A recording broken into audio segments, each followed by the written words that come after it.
Hi hello friends, ಎಲ್ಲರೂ ನಮಸ್ತೆ. ನಾನು ನಿಮ್ಮ ಸ್ನೇಹಿತ ಸಾತ್ವಿಕ್. ಎಲ್ಲರೂ ಕೂಡ ಮತ್ತೊಮ್ಮೆ ನಿಮ್ಮ ಚಾನಲ್ಗೆ ಸ್ವಾಗತ ಸುಸ್ವಾಗತ ಫ್ರೆಂಡ್ಸ್. ಏನಾದರೂ ನನಗೆ ನೀವು ತಿಳಿಸೋದಿದ್ದರೆ ದಯವಿಟ್ಟು ಕಮೆಂಟ್ ಮೂಲಕ ನನಗೆ ತಿಳಿಸಿ. ಮತ್ತು ಇನ್ನೂ ಯಾರು ನನ್ನ ಚಾನಲ್ನ ಸಬ್ಸ್ಕ್ರೈಬ್ ಮಾಡ್ಕೊಂಡಿಲ್ಲ ದಯವಿಟ್ಟು ಮಾಡ್ಕೊಳ್ಳಿ ಫ್ರೆಂಡ್ಸ್. ಇವತ್ತು ಒಂದು ಗುಡ್ ನ್ಯೂಸ್ ನಿಮ್ಮ ಹತ್ರನ ಹಂಚ್ಕೊಳಕ್ಕೆ ಬಂದಿದ್ದೀನಿ. ಅದೇನೆಂದರೆ ಸರ್ಕಾರ ಒಂದು ಹೊಸ ಆದೇಶ ಹೊರಡಿಸಿದೆ. ಅದು 100 ಬಿಂದುಗಳ ರೋಸ್ಟರ್, ಅದು ಸರ್ಕಾರ ಅಧಿಕೃತವಾಗಿ ಆದೇಶವನ್ನು ಹೊರಡಿಸಿದೆ. ಹಾಗೆ ಮತ್ತು ನಾನು ನಿನ್ನೆ ಒಂದು ಕೆಲವು ವಿಡಿಯೋನು ಕೂಡ ಮಾಡಿದ್ದೆ ಈ ರೋಸ್ಟರ್ ಬಗ್ಗೆ, ನೇಮಕಾತಿಗಳ ಬಗ್ಗೆ. ಸೊ ಎಲ್ಲರೂ ಅದಕ್ಕೆ ನೆಗೆಟಿವ್ ಆಗಿ ಮಾತಾಡಿದ್ದು, ನೀವು ನಿಮಗೇನು ಗೊತ್ತಿರಲ್ಲ, ನೀವು ವ್ಯೂಸ್ಗೋಸ್ಕರ ಮಾಡ್ತೀರಾ ಅಂತ. ಬಟ್ ನನಗೆ ಒಂದು ಕೆಲವೊಂದು ಉನ್ನತ ಮೂಲಗಳಿಂದ ಮಾಹಿತಿ ಹೋಗ್ತಾರೆ. ಸೊ ನಿನ್ನೆ ನಂಗೆ ಸ್ವಲ್ಪ ಸುಳಿವು ಇತ್ತು. ಸೊ ಅದರಿಂದ ನಾ ವಿಡಿಯೋ ಮಾಡಿದ್ದೆ. ಬಟ್ ಇವತ್ತು ಅದು ಏನೇ ಆಗಲಿ ಬಿಡಿ, ಯಾರೇನು ಕಮೆಂಟ್ ಮಾಡಲಿ, ನಾವೇನು ತಲೆ ಕೆಡಿಸ್ಕೊಳ್ಳಲ್ಲ. ಸೊ ಅದೇನೂ ಪ್ರಾಬ್ಲಮ್ ಇಲ್ಲ. ಬಟ್ ಇವತ್ತು ಸರ್ಕಾರ 100 ಬಿಂದುಗಳ ರೋಸ್ಟರನ್ನು ಹೊರಡಿಸಿ ಆದೇಶ ಮಾಡಿದೆ.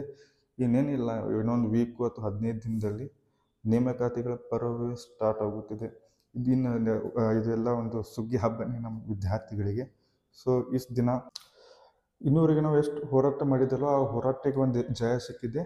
ಸೊ ಇನ್ನೊಂದು ನಾನು ಸರ್ಕಾರಕ್ಕೆ ಮನವಿ ಮಾಡೋದಂದರೆ ಏಜ್ ರಿಲ್ಯಾಕ್ಸೇಷನ್ ಬಗ್ಗೆ. ಸರ್ಕಾರ ಅಧಿಕೃತವಾಗಿ ಇನ್ನೂ ಹೇಳಿಲ್ಲ ಎಷ್ಟು ಏಜ್ ರಿಲ್ಯಾಕ್ಸೇಷನ್ ಕೊಡ್ತಾರೆ ಅಂತ. 1 ಇಯರು ಅಥವಾ 2 ಇಯರು ಅಥವಾ 3 ಇಯರು. ಸೊ ದಯವಿಟ್ಟು ಸರ್ಕಾರವು ಅದ್ರ ಬಗ್ಗೆ ನಮಗೊಂದು ಮಾಹಿತಿ ಕೊಡಬೇಕು. ಅದ್ರ ಬಗ್ಗೆ PC ಏಜ್ ರಿಲ್ಯಾಕ್ಸೇಷನ್ ಅದು ಖಾಯಮಾಗಿ 35 ವರ್ಷದೊಳಗೆ ಮಾಡಿದರೆ ಸರ್ಕಾರವು ಎಲ್ಲ ವಿದ್ಯಾರ್ಥಿಗಳಿಗೆ ತುಂಬ ಅನುಕೂಲವಾಗುತ್ತದೆ. ಯಾಕಂದರೆ ತುಂಬ ದಿನಗಳಿಂದ ಯಾವುದೂ ಕಾಲ್ ಆಗಿಲ್ಲ. ಸೊ ಖಾಯಮಾಗಿ ನೀವು ಅಷ್ಟು ವಯೋಮಿತಿ ಕೊಡಿ ಅಂತ ನನ್ನದೊಂದು ವಿನಂತಿ. ಯಾಕಂದರೆ ಅಕ್ಕಪಕ್ಕದ ರಾಜ್ಯದಲ್ಲಿ ಅಷ್ಟೇ ವಯೋಮಿತಿ ಇದೆ. ಸೊ ದಯವಿಟ್ಟು ನೀವು ಅದರ ಬಗ್ಗೆ ಅಧ್ಯಯನ ಮಾಡಿ ಒಂದು ಫೈನಲ್ ಆಗಿ ನಿರ್ಧಾರ ತಗೊಂಡು ಎಲ್ಲ ವಿದ್ಯಾರ್ಥಿಗಳಿಗೆ ಒಂದು ಪಾಸಿಟಿವ್ ನ್ಯೂಸ್ ಕೊಡ್ತೀರಾ ಅಂತ ನನ್ನದೊಂದು ಅನಿಸಿಕೆ. ಸರ್ಕಾರವು ದಯವಿಟ್ಟು ಇದ್ರ ಬಗ್ಗೆ ತೀವ್ರವಾಗಿ ಅಧ್ಯಯನ ಮಾಡಿ ಎಲ್ಲರಿಗೂ ನ್ಯಾಯ ಕೊಡಿಸಬೇಕೆಂದು ನಂದು ನಮ್ರ ವಿನಂತಿ. ಅತಿ ಜೊತೆಗೆ ಹಾಗೆ ಇನ್ನೊಂದು ವಿಷಯ ಹೇಳೋದಾದರೆ, ಒಂದು ಇಂಪಾರ್ಟೆಂಟ್ ಥಿಂಗ್ ಎಲ್ಲ ಮೈಂಡ್ನಲ್ಲಿ ಇರುತ್ತದೆ. ಅದು ಏನಂದರೆ 56% ಮೀಸಲಾತಿ. ಅದು ಇನ್ನೂ ಬಗೆಹರಿದಿದೆ ಅಥವಾ ಇಲ್ವಾ, ಇನ್ನು ಮುಂದೆ ಆಗೋ ನೋಟಿಫಿಕೇಷನ್ಗೆ ತೊಡಕು ಆಗಬಹುದಾ ಅಂತ ಎಲ್ಲರ ತಲೆಯಲ್ಲಿ ಇದೊಂದು ವಿಚಾರ ಇದ್ದೇ ಇದೆ. ಸೊ ಹೌದು ಫ್ರೆಂಡ್ಸ್, ಅದನ್ನು ಸರ್ಕಾರ ಒಂದು ವಿಶೇಷ ಸಂಪುಟ ಮೀಟಿಂಗನ್ನು ಕರೆದು ಅದ್ರ ಬಗ್ಗೆ ಸಂಪೂರ್ಣವಾಗಿ ಚರ್ಚೆ ಮಾಡಿ ಅದೊಂದು ಫೈನಲ್ ಡಿಸಿಷನ್ ಮಾಡಬೇಕು. ಇಲ್ಲ ಅಂದರೆ ಅದು ಮುಂದೆ ಎಲ್ಲ ನೋಟಿಫಿಕೇಷನ್ಗೂ ತೊಂದರೆ ಆಗೋ ಸಾಧ್ಯತೆ ಇದೆ. ಯಾಕಂದರೆ ಸುಪ್ರೀಂ ಕೋರ್ಟ್ ಆದೇಶ ಪ್ರಕಾರ 50% ಮೀಸಲಾತಿಗಿಂತ ಜಾಸ್ತಿ ಮೀಸಲಾತಿ ಹೋಗಬಾರ್ದಂತ ಸುಪ್ರೀಂ ಕೋರ್ಟ್ ಆದೇಶ ಇದೆ. ಸೊ ಈ 56% ಮೀಸಲಾತಿ ಸುಪ್ರೀಂ ಕೋರ್ಟ್ ಆದೇಶಕ್ಕೆ ವಿರೋಧವಾಗಿದೆ. ಸೊ ಇದೊಂದು ತೊಡಕು ಆಗ್ಬೋದು. ಸರ್ಕಾರ ದಯವಿಟ್ಟು ನೀವು ಕಾಲ್ಫಾರ್ಮ್ ನೇಮಕಾತಿ ಮಾಡೋಕ್ಕಿಂತ ಮುಂಚೆ ಇಂಥ ತೊಡಕುಗಳನ್ನು ನಿವಾರಿಸಿ. ಯಾಕಂದರೆ ಇವಾಗ ನೀವು ನೇಮಕಾತಿ ಮಾಡ್ಕೊತೀರ, ಹಾಗೆ ಪ್ರೊಸೆಸ್ ಮುಂದೆ ಹೋಗುತ್ತದೆ. ಮತ್ತು ಯಾರಾದರೂ ಆ ನೇಮಕಾತಿ ಮೇಲೆ ಮೀಸಲಾತಿ ಬಗ್ಗೆ ಕೋರ್ಟಲ್ಲಿ ಕೇಸ್ ಫೈಲ್ ಮಾಡಿದರೆ ಸೊ ಅದೆಲ್ಲ ನೇಮಕಾತಿ ಪ್ರೊಸೀಜರೇ ನಿಂತು ಹೋಗುತ್ತದೆ. ಸೊ ಇದ್ರ ಬಗ್ಗೆ ಒಂದು ಸ್ವಲ್ಪ ಸರ್ಕಾರ ಗಮನ ಕೊಡಬೇಕು. ಅದ್ರ ಜೊತೆಗೆ ಸರ್ಕಾರ ಇನ್ನು ಮುಂದೆ ಯಾವುದೇ ನೇಮಕಾತಿಗಳನ್ನು ಆದರೂ ಕೂಡ ಮಿನಿಮಮ್ 1 ಇಯರ್ನಲ್ಲಿ ಕಂಪ್ಲೀಟಾಗಿ ನೇಮಕಾತಿ ಪ್ರೊಸೀಜರ್ ಕಂಪ್ಲೀಟ್ ಮಾಡಿ ಆರ್ಡರ್ ಕಾಪಿ ಕೊಡಬೇಕು. ಸೊ ಇದೊಂದು ನಾ ಎಲ್ಲ ಸ್ಟೂಡೆಂಟ್ ಕಡೆಯಿಂದ ಒಂದು ಸರ್ಕಾರಕ್ಕೆ ಒಂದು ಮನವಿ ಮಾಡೋದು.